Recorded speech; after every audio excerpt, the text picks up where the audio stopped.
Hello friends, तो देखिए दोस्तों, बात करते हैं आज एक टीचर और एक स्टूडेंट के रिलेशन के बारे में।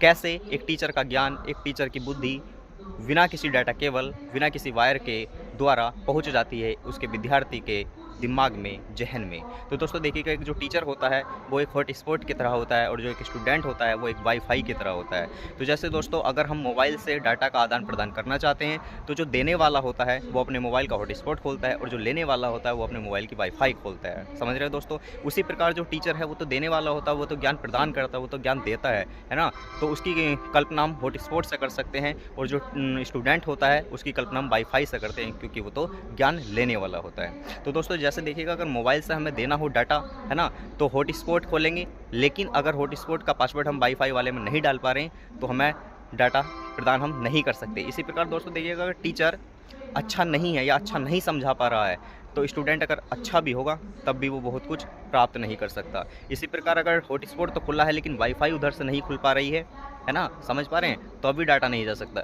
इसी प्रकार अगर टीचर तो अच्छा समझा पा रहा है, टीचर तो अच्छा है, अच्छा कंटेंट प्रदान कर रहा है, लेकिन स्टूडेंट ही जीरो है, स्टूडेंट की बुद्धि ही बिल्कुल माइनस लेवल में है, या फिर वो समझने का प्रयास ही नहीं कर रहा, मेहनत ही नहीं कर रहा, तब भी दोस्तों वो कुछ प्राप्त कोई खास ऐसा कर नहीं सकता। तो दोस्तों मेरे कहने का मतलब ये है कि अगर हम डाटा आदान प्रदान करते हैं तो हॉटस्पॉट और वाईफाई का दोनों का खुला होना जरूरी है, साथ के साथ उनके पासवर्ड भी मैच होने चाहिए, डलने चाहिए। इसी प्रकार अगर अच्छा ज्ञान लेना चाहता है एक विद्यार्थी तो एक अच्छा टीचर प्लस एक अच्छा विद्यार्थी भी होना जरूरी होना चाहिए।